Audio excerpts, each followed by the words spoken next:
house of the Lord. Once again, amen. Come with me to the Old Testament, to the book of Numbers,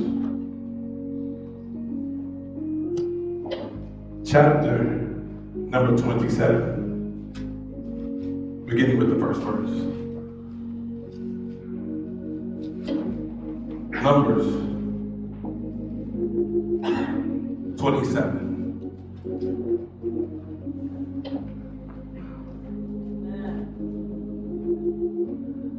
The daughters of Zelophehad showed up. Their father was the son of Hefer, son of Gilead, son of Machir, son of Manasseh, belonging to the clans of Manasseh, son of Joseph. The daughters were Mahlah, Noah, Gadla, Milcah, and Tirzah. They came to the entrance of the tent of meeting. They stood before Moses and Eleazar the priest, and before the leaders and the congregation, and said, "Our father died in the wilderness. He wasn't a part of Korah's rebellion against God. He died for his own sins, and he left no sons. But why should our father's name die out from his clan just because he had no sons? So give us an inheritance among our father's relatives." Moses brought their case to God. God ruled Zelophehad's daughters were right. Give them land as an inheritance among their father's relatives. Give them their father's inheritance. Then tell the people of Israel, if a man dies and leaves no son, give his inheritance to his daughter. If he has no daughter, give it to his brothers. If he has no brothers, give it to his father's brothers. If his father had no brothers, give it to the nearest relative so that the inheritance stays in the family. This is the standard procedure for the people of Israel as commanded by God through Moses. The word of the Lord is blessed. For a few moments on today, I want to talk to you from the subject, fix it the right way. All right now. Fix it the right way. The foundation of any structure is where it all begins. If you are having a new structure built, the foundation needs to be strong and secure. If you are undertaking a repair or remodeling project, it requires work that must be done by a professional. A major structural problem is every homeowner's nightmare. But if left unattended, the value of your home may decrease over time. See, we must understand in the church, a foundation needs to be strong and secure. And when we have a broken foundation in the church, it requires the touch of the master. Foundational problems left unattended in the church of God can cause problems and get worse and worse over time. See, there's an urgency, Reverend Slater, in fixing foundations in our relationships. There's an urgency in fixing a broken foundation in our homes. There is an urgency in fixing broken foundations in our communities. And there's an urgency in fixing broken foundations in our church. My brothers and my sisters, if I can be so bold, if we allow God, by faith and through our diligence, to fix foundational problems, there will be a revival in our community, a revival in our homes, and a revival in our churches. Amen. The only way to fix a broken foundation is to rely on the foundation fixer. The foundation fixer, Deacon Woods, the Bible says he's Jesus Christ, the bread of life. Jesus Christ, the firstborn of the dead. Jesus Christ, the hope of our salvation. Jesus Christ, the Lamb of God. Jesus Christ, who is the light of the world. Jesus Christ, who is the horn of salvation. Jesus Christ, who is the righteous branch. He's the stone that the builders rejected. He's the King of Kings. He's the Lord of Lords. And he is our great high priest. We must allow Jesus Christ to fix our foundational issues. Yes. It's just like Allstate. You're in good hands when you find yourself in Jesus' hands.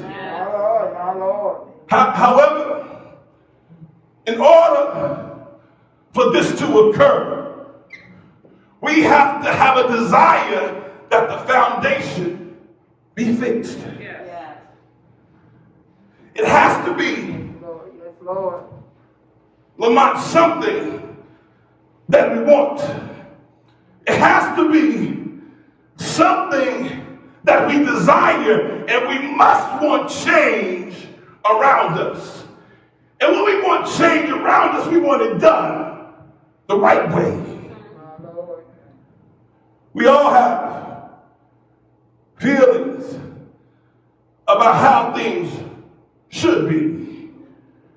And many times, we want folk to understand what we feel the need is. We want folk to internalize what we want. We want people to want and accept the things that we want. And we want folk to make the changes that we feel need to be made based on our interpretation of events and our interpretation of Scripture. But I want you to understand, just because we think something is acceptable doesn't make it right. Just because we think something is acceptable does not make it word-based. Just because we think something is acceptable does not make it godly. Nor is it always the will of God. See, we have to understand, when we read the pages of Scripture, that God never changes. His word never changes, and God cannot be manipulated. Hebrews 13, verse 8 lets us know Jesus Christ is the same yesterday, today, and forevermore. Numbers 23:19 states, let us know that God is not a man that he should lie, nor a son of man that he should repent. Has he said, and will he not do? Or has he spoken, and will he not make it good? See in our text, the 5 daughters of Zelophehad are a great example of how to get the right results in a godly way. See, if the Israelites were about to possess the promised land, guidelines had been established for allocating the land among the various tribes. But the law said, and what my Bible reads is that only the men could inherit the land. These 5 women said, wait a minute, bro.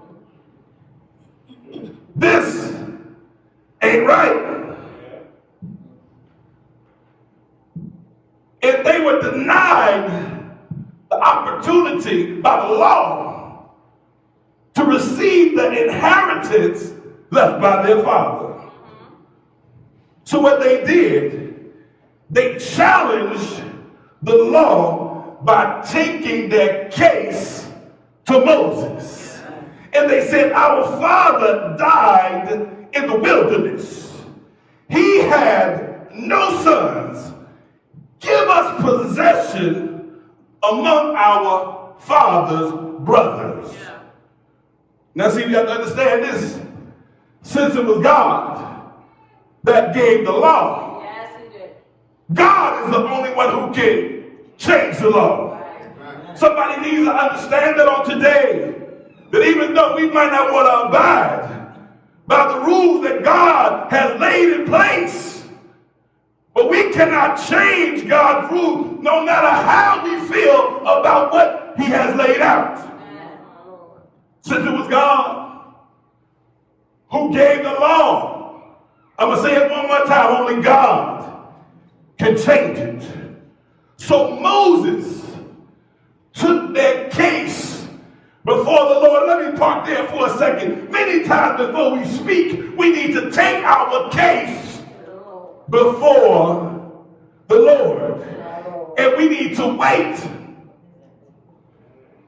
and hear what the Lord has to say. And he said, these women are right. You shall cause the inheritance to pass to them. See, these brave women took matters into their own hands. But beloved, they did it the right way. If we have family issues, we have to handle them the right way. If we have issues on our job, we must handle them the right way. If we have problems with our friends, we must handle them the right way. If we have problems in our churches, we handle them the right way by taking them to the Lord in prayer. So you have to look at what these women were up against. They had no men in their lives to speak up on their behalf. No husbands, no brothers, no sons. But the Bible does tell us that they had some uncles. Yes. And the uncles weren't going to speak up because they was ready to get paid. But see, we have to understand when something is unfair, when something is unjust, God may be calling you to challenge and to change it. But before you challenge and try to change it, you have to make sure your heart has the right posture. You have to make sure that you have the proper information. You have to make sure the information is in the proper order and accurate. And once you have it all nice and neat, take it to the Lord and talk about it. We also understand that all things don't come to those who wait, but they come to those who are willing to go and get them. We have to be a church. Stop waiting on folks to show up here, but we need to take the church to the people. We can't wait for them to come here. We have to go where the need is, and we need to begin to meet the need in our community and in our nation. Amen. You understand, a man may close the door, but when you turn to God, He can open that door for you. But we must remember that we have to do things the right way. So what is the methodology we should follow to assure that we stand and build on a foundation that is secure?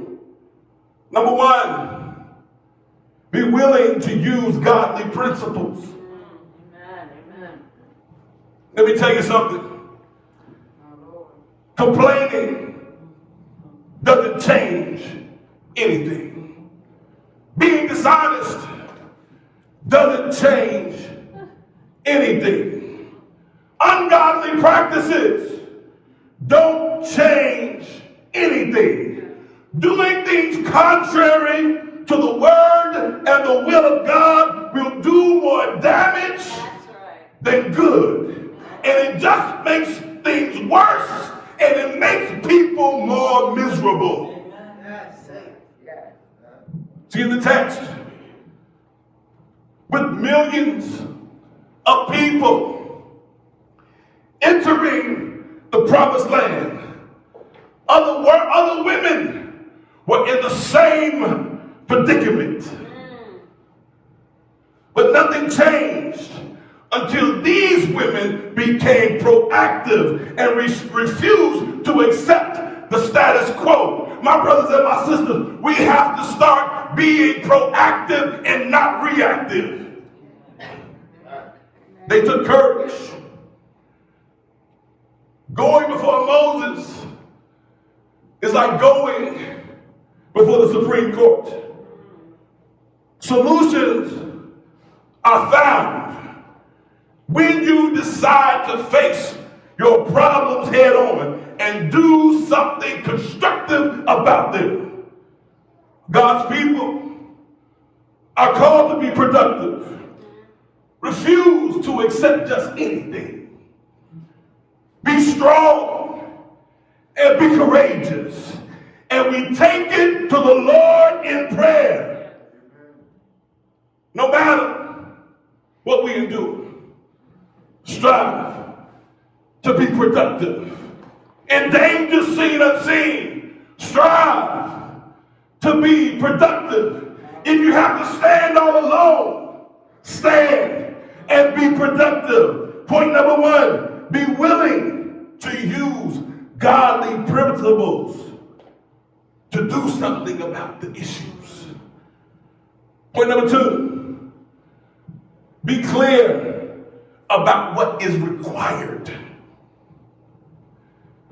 What do you want to happen? Or what do you want to stop happening? Be clear about what is required. See, when you don't know where you're going, you may think any road will get you there. But for success, you must have a clear goal in mind. And you must have the roadmap. And the roadmap is the word of God. See, these women, they believed that they were they're entitled to the same blessings the male members of their family received, and they refuse to settle for less. My brothers and my sisters, in this walk or today, are you settling for less than you deserve? Stop settling for less, because you have to remember, no matter where you go, you are a child of the true and living God. Remember your inheritance. As a result, God gave them their reward. And if he'll do it for them, guess what? He will do it for you. But let us not grow weary in doing good. Let us not grow weary in living right. Let us not grow weary in loving right.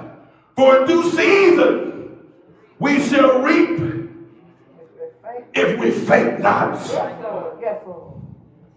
Point number one, be willing to use godly principles. Point number two, be clear about what is required. But last but not least, this may be the most important one, refuse to be discouraged. Refuse to be discouraged by the opinions of others. Refuse to be discouraged by the policies folk put in place. Refuse to be discouraged by the traditions of man.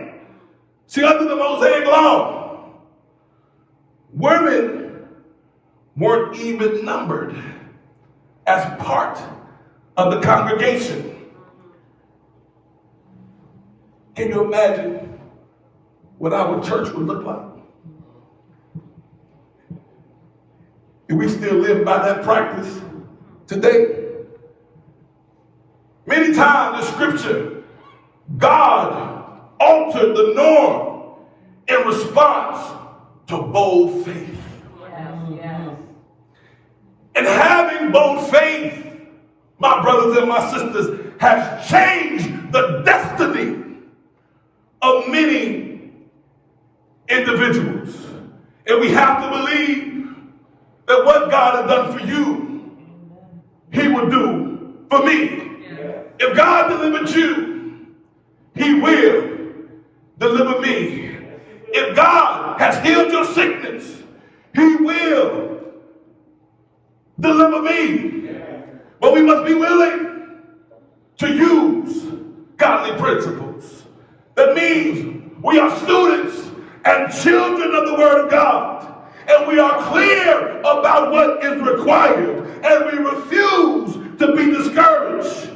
We do this by placing our hope not in the church, not in people, but in Jesus Christ. The songwriter said, my hope is built on nothing less than Jesus' blood and righteousness. I dare not trust the sweetest frame, but wholly trust in Jesus' name. On Christ, the solid rock, I stand. All of the ground is sinking sand. See, when my foundation is unsure, I rest in his grace.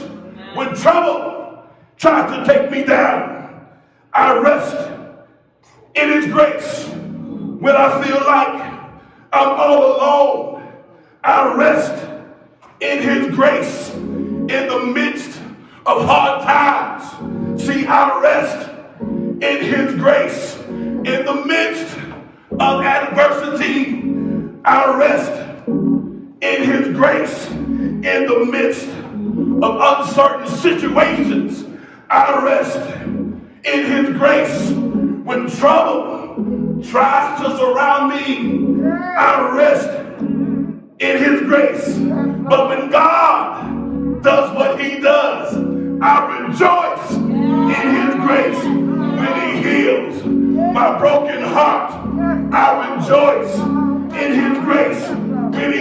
heals all my wounds. I rejoice in his grace when he changes my circumstance. I rejoice in his grace when he rescues me from the enemy. I rejoice in his grace when he restores my weary soul. I rejoice in his grace. The songwriter said, the road is rough, the going gets tough, and the hills are hard to climb. See, I started out a long time ago. There is no doubt in my mind. I don't know about you. I don't know about you. But I decided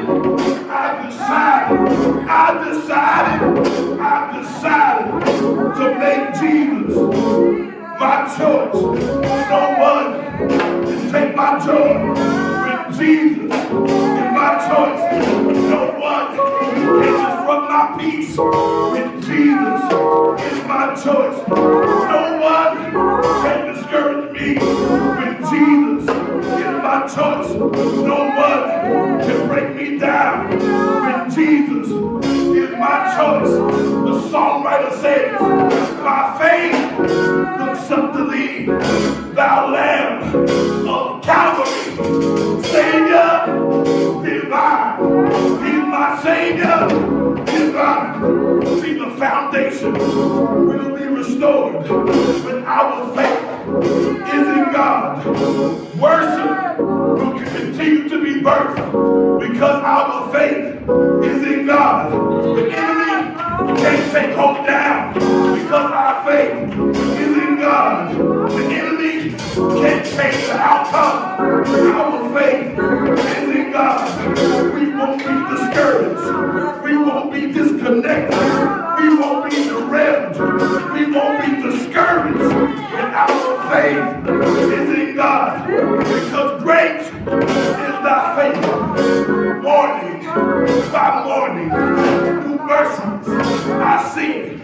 All that I have needed, thy hand has provided.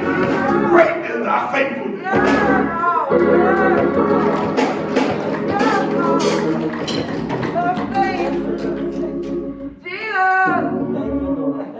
So how do we fix foundational issues? Be willing to use godly principles. Be clear about what is required and refuse to be discouraged by the enemy. Because of God before you, Deacon Woods, who can be against you? We've been made to do it for a night. But joy, Brother Slade, comes in the morning. So I challenge you on today to simply fix it the right way. God's way. It is the only way. And it is the very best way if you want results. Fix it the right way. Be willing to use godly principles. I'm done. Be willing to use godly principles. We are people of the book. We are people of prayer. And we are people individually and collectively that should be being in the presence of God day in and day out. And if we are in the presence of God, if we are in the Word, if we are in prayer, we will be clear about what is required. But you got to be in His presence. You got to be in His Word, and you got to be on your knees. But see, the enemy, Deacon Woods, don't want you to be on your knees. The enemy doesn't want you to study your word. The enemy doesn't want you in the presence of God. So don't be discouraged. Because God, He before you. Hope Missionary Baptist Church, who can be against you? Let's give God some praise on today. We're going to fix it the right way. The doors of the church are open.